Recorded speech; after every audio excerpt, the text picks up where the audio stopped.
I died for beauty, but was scarce, adjusted in the tomb, when one who died for truth was lain in an adjoining room. He questioned softly why I failed. For beauty, I replied, and I for truth, themselves are one. We brethren are, he said.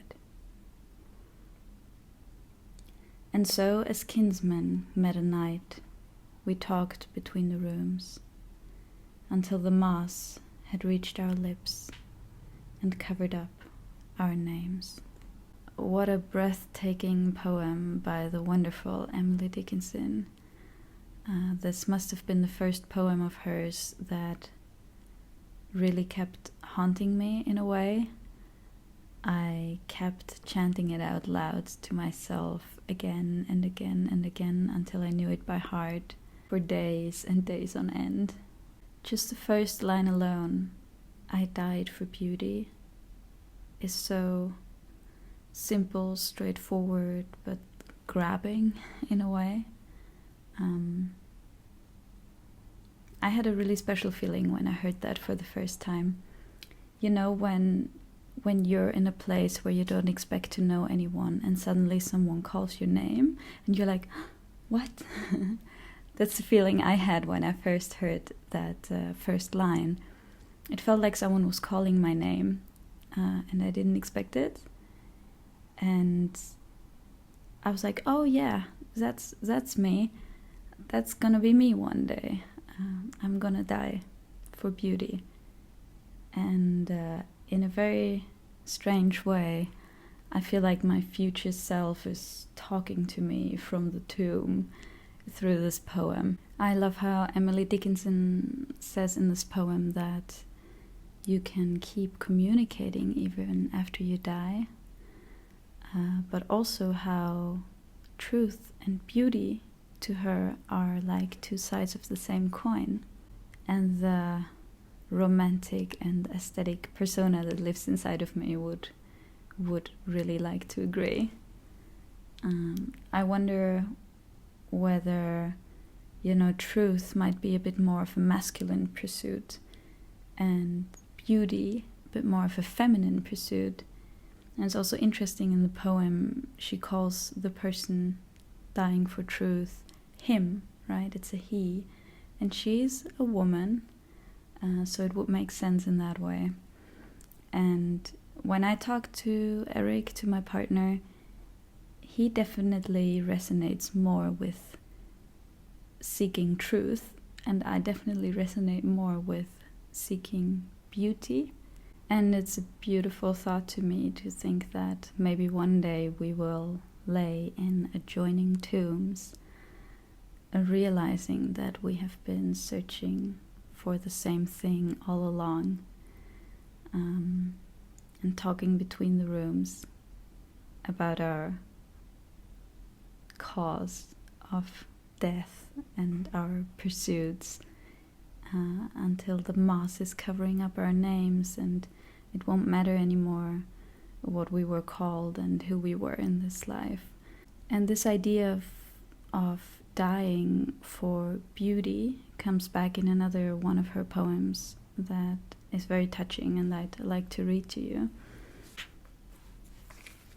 So in my edition of the complete poems, it's number 327.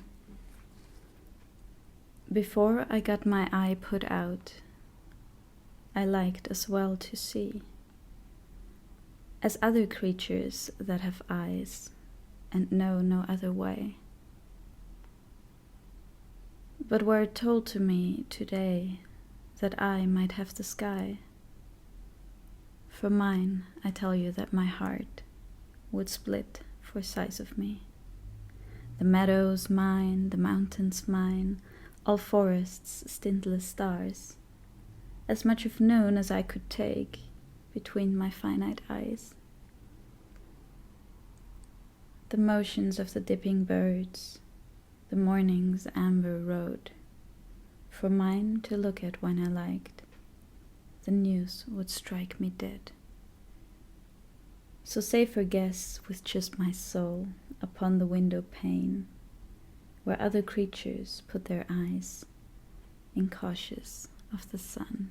Yeah, so the parallels I see to the first poem is she wants to see how other creatures see, right? See through their eyes, understand how they see the world. But also the idea that comes back that if she would take in all this beauty around her and she could see through all these eyes, it would strike her dead, right? It would be too much for her, which I think is an interesting thought. And it made me think of a friend of mine who once meditated, and he said he was in such a pleasurable state that it actually became painful. And that he had that insight that too much pleasure becomes painful, which is what I see coming back in this poem as well. Yeah, so Emily says that if all that beauty were hers, it would strike her dead. So it's safer to just stay with her soul upon the window pane. And Emily Dickinson almost never left her house. She barely left her room, apparently.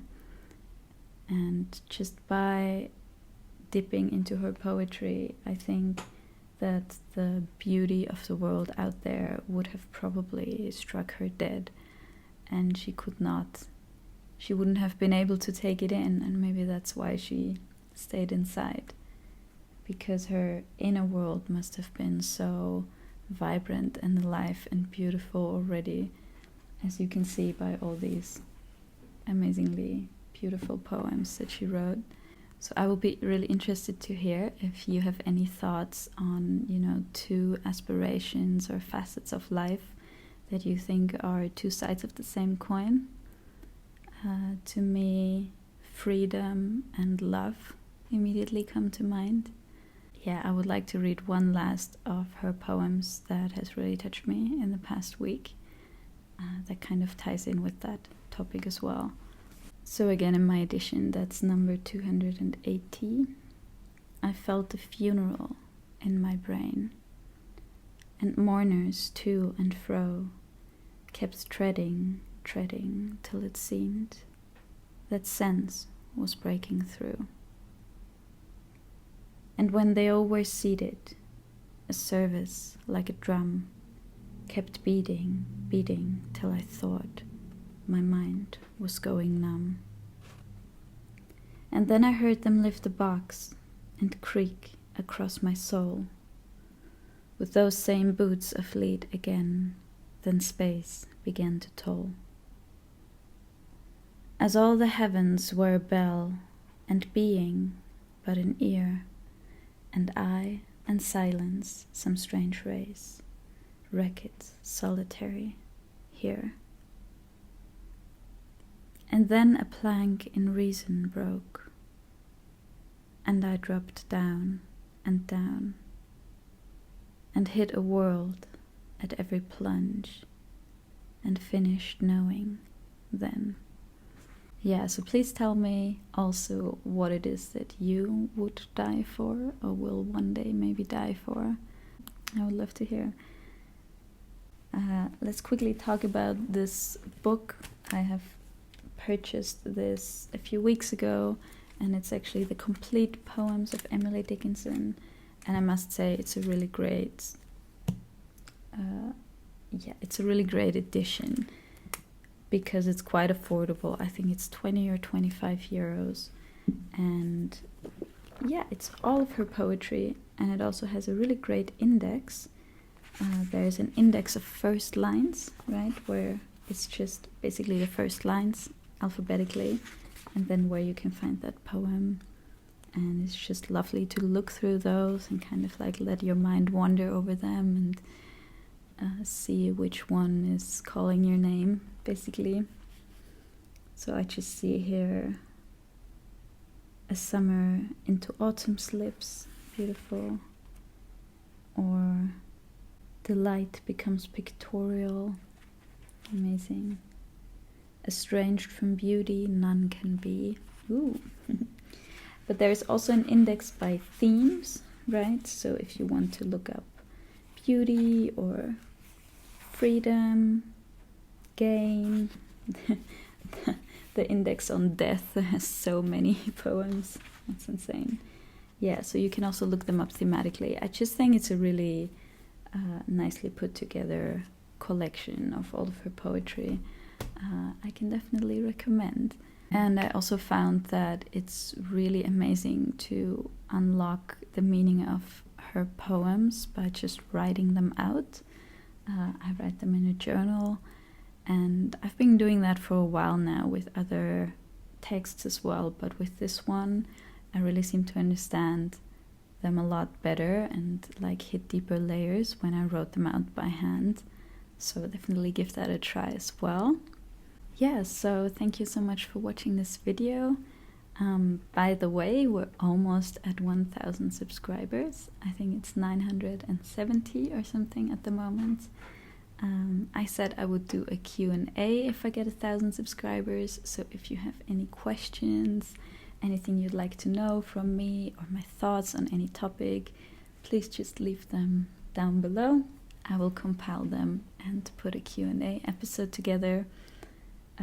I also sometimes post something on the community tab on YouTube, so you can also leave your questions there. Yeah, but thank you so much. I'm very excited to make that next vlog. All right, have a wonderful day, and I see you soon.